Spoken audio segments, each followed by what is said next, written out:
नमस्कार विद्यार्थी मित्रांनो. आज आपण या व्हिडिओमध्ये पोलीस भरती, तलाठी भरती, वनरक्षक भरती आणि जेवढ्या काही सरळ सेवा पद्धतीने होणाऱ्या भरती आहेत, त्यासाठी महत्त्वाचे असणारा महाराष्ट्राचा भूगोल हा घटक या व्हिडिओमध्ये घेत आहोत. या व्हिडिओमध्ये आपण टोटल 20 प्रश्न घेतलेले आहेत पूर्ण त्याच्या स्पष्टीकरणासह. चला तर व्हिडिओला सुरुवात करूया. तर पहा आपला प्रश्न पहिला आहे. रायगड जिल्ह्यातील माणगाव व पुणे जिल्ह्यातील मुळशी या तालुक्यांना जोडणारा घाट कोणता आहे? मित्रांनो, हे जे प्रश्न आहेत ते खूप महत्त्वाचे असणारे प्रश्न आहेत. जर आपल्याला प्रश्नाचं उत्तर येत असेल तर 3 ते 5 सेकंदामध्ये प्रश्नाचं उत्तर हे कमेंट करून द्यायचं आहे. या ठिकाणी हा प्रश्न आपल्याला 2 वेळा विचारण्यात आला होता पहा पोलीस भरतीसाठी. आणि पुणे जिल्ह्यातील मुळशी या 2 तालुक्यांना जोडणारा जो घाट आहे तर तो आहे ऑप्शन क्रमांक 2 ताम्हिणी घाट. पर्याय 2 आपलं या प्रश्नाचं उत्तर आहे. यानंतरचा प्रश्न आहे पहा. महाराष्ट्रातील कोणत्या धरणाच्या जलाशयाला यशवंत सागर असे नाव देण्यात आलेले आहे? आपल्याला प्रत्येक वेळा धरण आणि त्यावर असलेले जे काही जलाशय आहेत यांच्यावरती प्रश्न हे खूप वेळा विचारण्यात सुद्धा आलेले आहेत. त्यामुळे आपण एक शॉर्ट व्हिडिओ घेतलेला आहे, त्यामध्ये धरण आणि त्या धरणावर असणारा जो जलाशय आहे त्याचं नाव आपण घेतलेलं आहे. या ठिकाणी काय विचारलंय की कोणत्या धरणाच्या जलाशयाला यशवंत सागर असं नाव देण्यात आलेलं आहे? तर या प्रश्नाचं योग्य उत्तर होईल ऑप्शन क्रमांक 4. तर उजनी धरणावर जो असणारा जलाशय आहे त्याचं नाव आहे यशवंत सागर. ऑप्शन क्रमांक 4 आपलं या प्रश्नाचं उत्तर आहे. यानंतरचा प्रश्न आहे. महाराष्ट्राचे मँचेस्टर असे महाराष्ट्रातील कोणत्या शहराला म्हटले जाते? आतापर्यंत आपल्याला 16 वेळापेक्षा जास्त हा प्रश्न पोलीस भरती, तलाठी भरतीमध्ये सुद्धा विचारण्यात आलेला आहे. महाराष्ट्राचे मँचेस्टर म्हणून कोणत्या शहराची ओळख आहे? तर या प्रश्नाचं योग्य उत्तर होईल ऑप्शन क्रमांक 3. तर इचलकरंजी या शहराला महाराष्ट्राचे मँचेस्टर असं म्हटलं जातं. मित्रांनो, हा प्रश्न थोडासा महत्त्वाचा आहे, थोडासा समजावून घ्या. हे शहर कोल्हापूर जिल्ह्यात असून तेथील मोठ्या प्रमाणात चालणाऱ्या ज्या काही सूतगिरण्या, यंत्रमाग आणि कापड उद्योग आहे याच्यामुळे या शहराला महाराष्ट्राचे मँचेस्टर म्हणून ओळखलं जातं. पर्याय क्रमांक 3 आपलं या प्रश्नाचं उत्तर होईल. हाच प्रश्न आपल्याला थोडासा कन्फ्यूज करणारा सुद्धा होता. तर एका प्रश्नामध्ये असं दिलं होतं की सोलापूर, मुंबई, इचलकरंजी आणि पुणे, पण त्या प्रश्नामध्ये इचलकरंजी हे ऑप्शन नव्हतं आणि चौथं ऑप्शन होतं यापैकी नाही. तर त्या ठिकाणी सोलापूर हे जे उत्तर आहे हे खूप विद्यार्थ्यांनी दिलं होतं. पण लक्षात ठेवा, महाराष्ट्राचे मँचेस्टर जे आहे तर हे इचलकरंजी हे आहे. यानंतरचा प्रश्न आहे. महाराष्ट्राच्या सीमारेषा एकूण 6 राज्यांशी संलग्न आहेत. खालीलपैकी कोणत्या राज्याचा त्यात समावेश करता येणार नाही? पहा, प्रश्न थोडासा समजावून घ्या. 6 राज्य आणि 1 केंद्रशासित प्रदेशाशी संलग्न आहेत महाराष्ट्राच्या बॉर्डर. मग आपल्याला प्रश्न विचारलाय की खालीलपैकी त्यामध्ये कोणतं राज्य येत नाही? तर या प्रश्नाचं योग्य उत्तर होईल ऑप्शन क्रमांक 1. तर तामिळनाडू राज्यासोबत महाराष्ट्राची बॉर्डर जी आहे ती लागून येत नाही. मग यामध्ये येणारे कोणकोणते आहेत? तर गुजरात आहे, कर्नाटक आहे आणि मध्य प्रदेश आहे. मग याच्यावरती काही पॉईंट्स आहेत ते थोडेसे समजावून घ्या. गुजरात राज्य हे सीमारेषेशी आहे. मध्य प्रदेश, छत्तीसगड, तेलंगणा, कर्नाटक, गोवा ही जी आहेत ही 6 राज्य झाले. पहा, 6 राज्य यांच्या सीमारेषा आहेत. आणि दादरा नगर हवेली व दमण दीव हे जे आहे हा एक केंद्रशासित प्रदेश आहे. जर आपल्याला राज्य आणि केंद्रशासित प्रदेशाचं टोटल विचारलं तर 7 आहेत आणि फक्त आपल्याला जर राज्य विचारलं तर 6 राज्यांशी संलग्न असणार आहे. पर्याय क्रमांक 1 आपलं या प्रश्नाचं योग्य उत्तर होईल. यानंतरचा प्रश्न आहे पहा. गणपती मंदिर व गरम पाण्याचे कुंड असलेले वज्रेश्वरी हे ठिकाण खालीलपैकी कोणत्या जिल्ह्यामध्ये स्थित आहे? वज्रेश्वरी कशाकशासाठी प्रसिद्ध आहे? गरम पाण्याचा कुंड आणि गणपती मंदिरासाठी प्रसिद्ध आहे वज्रेश्वरी. आणि हे जे वज्रेश्वरी आहे तर हे कोणत्या जिल्ह्यामध्ये येतं? या प्रश्नाचं योग्य उत्तर होईल ऑप्शन क्रमांक 4. तर ठाणे या जिल्ह्यामध्ये येतं पहा वज्रेश्वरी. पर्याय 4 आपलं या प्रश्नाचं उत्तर असेल. यानंतरचा प्रश्न आहे. रायगड जिल्ह्यातील पाताळगंगा नदी पश्चिमेकडे वाहत जाऊन कोणत्या खाडीला मिळते? यावरती सुद्धा आपल्याला 2 वेळा वेगवेगळे प्रश्न विचारले होते. पाताळगंगा ही जी नदी आहे तर ही पश्चिमेकडे वाहत जाते आणि एका खाडीला मिळते. त्या खाडीचं नाव आपल्याला या ठिकाणी विचारलेलं आहे आणि ती खाडी आहे पहा धरमतरची खाडी, ज्या ठिकाणी पाताळगंगा त्याला मिळते. पर्याय 2 आपलं या प्रश्नाचं उत्तर होईल. यानंतरचा प्रश्न आहे. महाराष्ट्रातील सर्व खनिज उत्पादनात डॅश जिल्ह्यांचे योगदान 29% आहे. महत्त्वाचा असणारा प्रश्न आहे. महाराष्ट्रातील जेवढा काही खनिज साठा आहे त्यापैकी सर्व खनिज उत्पादनामध्ये कोणता असा जिल्हा आहे की त्याचा योगदान हे 29% एवढं आहे? आणि भूगोलातील हा सर्वात इम्पॉर्टंट असणारा प्रश्न आहे जो आपल्याला MPSC मध्ये सुद्धा विचारण्यात आला होता. तर या प्रश्नाचं योग्य उत्तर होईल ऑप्शन क्रमांक 4. तर चंद्रपूर हा जो जिल्हा आहे या जिल्ह्याचे योगदान हे 29% आहे, जे की सर्व खनिज उत्पादनामध्ये मिळून आहे. याच्यावरती काही महत्त्वाचे 2 ते 3 पॉईंट्स आहेत ते समजावून घ्या. चंद्रपूर जिल्हा आहे जो महाराष्ट्रातील खनिज संपत्तीच्या दृष्टीने अत्यंत समृद्ध आणि महत्त्वाचा जिल्हा मानला जातो. या ठिकाणी प्रामुख्याने दगडी कोळसा आणि चुनखडी याचे प्रचंड साठे म्हणजे मोठे साठे जास्त करून आढळतात. या भरपूर उपलब्धतेमुळेच चंद्रपूर आणि आसपासच्या परिसरात मोठ्या प्रमाणावरती सिमेंट उद्योग आणि औष्णिक विद्युत प्रकल्प उभारण्यात आलेले सुद्धा आहेत. पर्याय क्रमांक 4 आपलं या प्रश्नाचं उत्तर आहे. यानंतरचा प्रश्न आहे पहा. मध्य प्रदेशात सातपुडा पर्वतरांगांमध्ये उगम पावून महाराष्ट्रात प्रवेश करणारी डॅश ही प्रमुख पश्चिम वाहिनी नदी आहे. मित्रांनो, हा प्रश्न येणं गरजेचं आहे, कारण हा प्रश्न आपल्याला 2019 पासून ते 2025 पर्यंत 4 वेळा फक्त आणि फक्त पोलीस भरतीमध्ये विचारण्यात आलेला आहे. मध्य प्रदेशामध्ये सातपुडा पर्वतात उगम पावून महाराष्ट्रात प्रवेश करणारी कोणती अशी नदी आहे की जी प्रमुख पश्चिम वाहिनी नदी आहे? आणि या प्रश्नाचं योग्य उत्तर होईल ऑप्शन क्रमांक 2. तर तापी नदी जी आहे ही मध्य प्रदेश राज्यातील सातपूर पर्वतरांगेमध्ये उगम पावते. आपल्याला कधी कधी नदीचं उगमस्थान हे सुद्धा विचारलं जातं आणि याच्यावरती जवळपास आपल्याला आतापर्यंत 38 वेळा प्रश्न विचारण्यात आलेले आहेत. कोणत्या नदीचं उगमस्थान कोणत्या ठिकाणी आहे, कोणत्या राज्यामध्ये ती प्रवेश करते, यावरती प्रश्न आपल्याला विचारण्यात येतात. पर्याय क्रमांक 2 आपलं या प्रश्नाचं उत्तर होईल तापी नदी.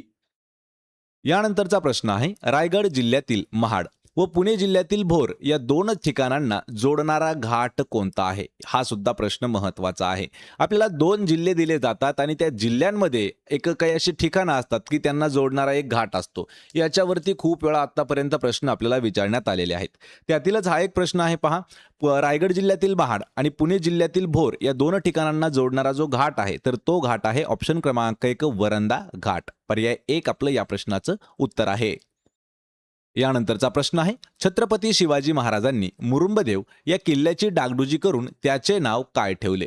मित्रांनो, सर्वात महत्त्वाचा असणारा प्रश्न आहे. टीईटी मध्ये हा प्रश्न आपल्याला 2 वेळा विचारण्यात आलेला होता आणि जेवढे काही आपल्या महाराष्ट्रातील महत्त्वाची किल्ले आहेत आणि त्यांची जी काही जुनी नावं आहेत त्याचा सुद्धा आपण एक शॉर्ट व्हिडिओ घेतलेला आहे. त्या व्हिडिओची लिंक मी तुम्हाला डिस्क्रिप्शनमध्ये दिलेली आहे. तर मुरुंबदेव हा जो किल्ला आहे याची डागडुजी केली छत्रपती शिवरायांनी आणि त्याचं एक नवीन नाव ठेवलं होतं. तर त्याचं नवीन नाव होतं ऑप्शन क्रमांक 3 तर राजगड. लक्षात ठेवा, राजगडचं जुनं नाव काय आहे तर मुरुंबदेव हे राजगडचं जुनं नाव आहे. मग याच्यावरती सुद्धा काही महत्त्वाचे पॉइंट्स आहेत ते पहा. स्वराज्याची पहिली राजधानी. राजगड हा छत्रपती शिवाजी महाराजांच्या स्वराज्यातील पहिली अधिकृत राजधानी ठरली होती. सुमारे 26 वर्ष ही स्वराज्याची राजधानी म्हणून उभी होती. राजगडाला किल्ल्यांचा राजा आणि राजांचा किल्ला या नावानं सुद्धा ओळखलं जातं.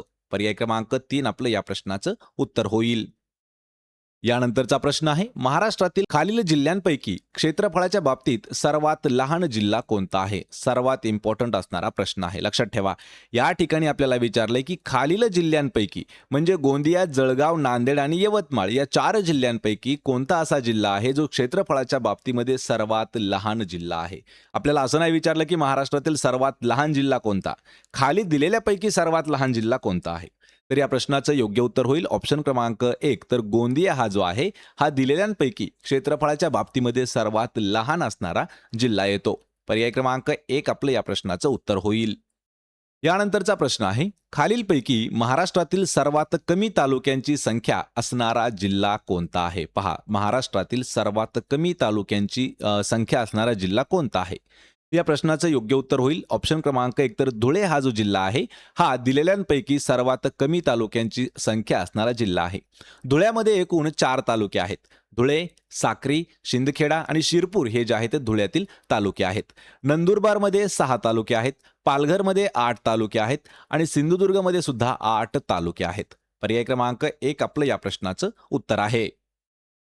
यानंतरचा प्रश्न आहे. छत्रपती संभाजी महाराजांचा जन्म खालीलपैकी कोणत्या किल्ल्यावर झाला आहे? मित्रांनो, हा सुद्धा प्रश्न आपल्याला 4-5 वेळा विचारण्यात आलेला आहे मागच्या ह्या 2 ते 3 वर्षामध्ये. छत्रपती संभाजी महाराजांचा जन्म तर हा पुरंदर या किल्ल्यावरती झालेला आहे. मग याच्यावरती 3 प्रश्न हे कधी सुद्धा लक्षात ठेवा. ज्या ज्या ठिकाणी छत्रपती संभाजी महाराज, शिवाजी महाराज यांचा उल्लेख केलेला जातो त्या ठिकाणी कॉमन काही प्रश्न असतात. सर्वात पहिला प्रश्न विचारला जातो की छत्रपती शिवरायांचा जन्म कोणत्या किल्ल्यावरती झाला? हा कॉमन प्रश्न आहे, लक्षात ठेवा. तर शिवनेरी या किल्ल्यावरती छत्रपती शिवाजी महाराजांचा जन्म झाला. संभाजी संभाजी महाराजांचा जन्म जो आहे हा पुरंदर या किल्ल्यावरती झाला. आणि तिसरा प्रश्न आपल्याला अजून एक विचारला जातो की छत्रपती संभाजी महाराज यांचा राज्याभिषेक कधी झाला. तर या प्रश्नाचं उत्तर मला तुम्ही कमेंट करून द्या. राज्याभिषेक कधी झाला, कारण हे सर्वांना माहीत असणं गरजेचं आहे. कारण छत्रपती शिवरायांवरती आतापर्यंत आपल्याला 12 ते 13 प्रश्न हे वेगवेगळ्या पद्धतीने विचारण्यात आलेले आहेत. आणि जे काही प्रश्न छत्रपती शिवरायांवरती विचारण्यात आलेले आहेत त्यावरती सुद्धा आपण एक शॉर्ट्स व्हिडिओ घेतलेला आहे, तो सुद्धा पाहून घ्या. त्याची लिंक मी तुम्हाला डिस्क्रिप्शनमध्ये दिलेली आहे. यानंतरचा प्रश्न आहे, महाराष्ट्र राज्याचे जल व भूमी व्यवस्थापन संस्था ही कोणत्या शहरामध्ये स्थित आहे.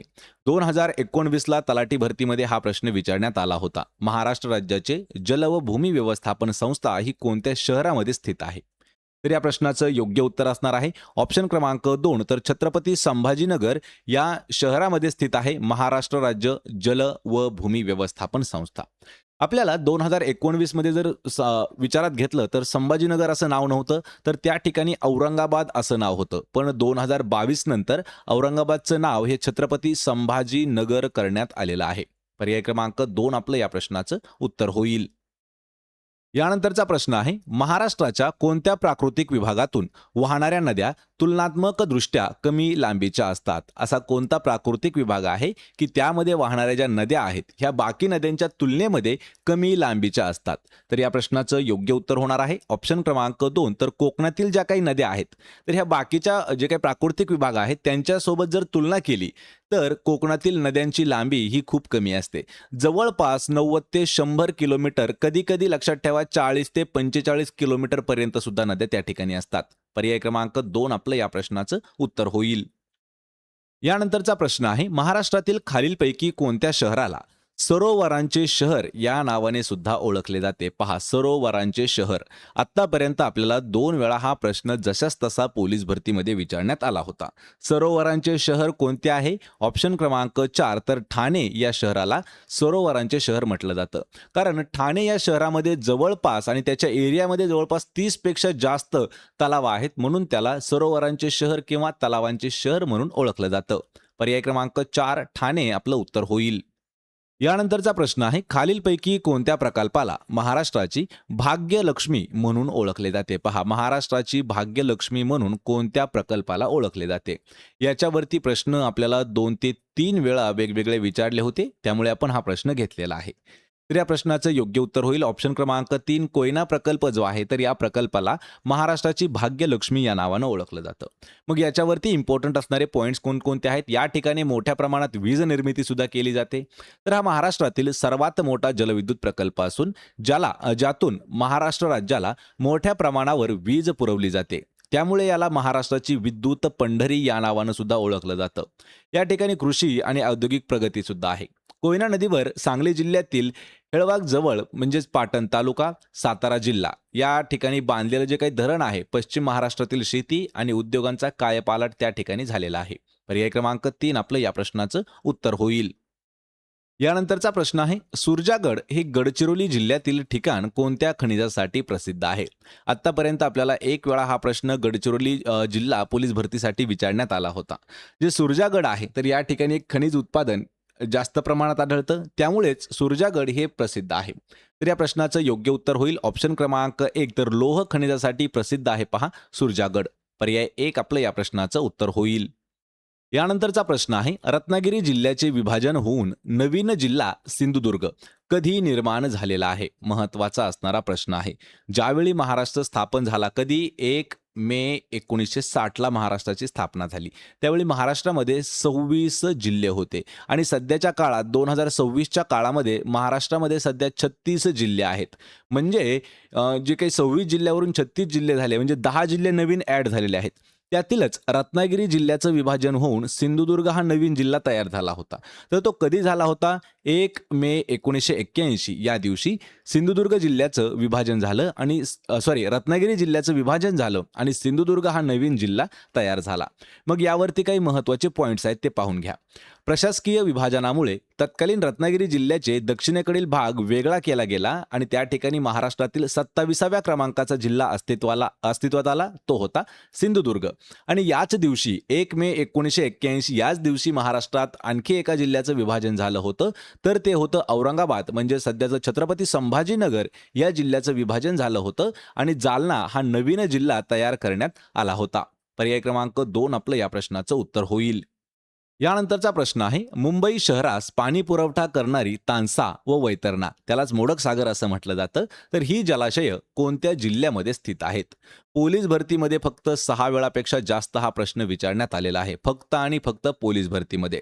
आणि हे जे प्रश्न आहेत मित्रांनो, हे सर्व बेसिक आणि नॉर्मल असणारे प्रश्न आहेत, जे आपल्याला परीक्षेमध्ये वारंवार विचारण्यात सुद्धा आलेले आहेत. तर मुंबई शहराला पाणी पुरवठा करणारी 2 सागर आहेत किंवा 2 जलाशय आहेत. एक आहे तानसा आणि दुसरा आहे वैतरणा. आणि या वैतरणा जलाशयाचं नाव मोडक सागर असं आहे. तर ही जी आहेत, ही कोणत्या जिल्ह्यामध्ये आहेत? पर्याय क्रमांक 4 तर ठाणे या जिल्ह्यामध्ये स्थित आहेत. पर्याय 4 आपलं उत्तर होईल. तर मित्रांनो, हे होते महत्त्वाचे 20 प्रश्न. आपल्याला या 20 प्रश्नापैकी किती प्रश्नाची उत्तरं देता आली हे मला कमेंट करून नक्की सांगायचं आहे. म्हणजे आपलं रिव्हिजन कशा पद्धतीने सुरू आहे हे सुद्धा आम्हाला समजून येईल. आणि अशाच पद्धतीचे आपल्याला भूगोल या विषयावरचे इम्पॉर्टंट प्रश्न जर पाहायचे असतील, तर लगेच आपल्या YouTube चॅनलला सबस्क्राईब करून ठेवा. आणि या व्हिडिओची जर PDF मिळवायची असेल, त्याचीही लिंक मी तुम्हाला डिस्क्रिप्शनमध्ये दिलेली आहे. आपण भेटूया पुढच्या एका नवीन व्हिडिओमध्ये. तोपर्यंत जय हिंद, जय महाराष्ट्र.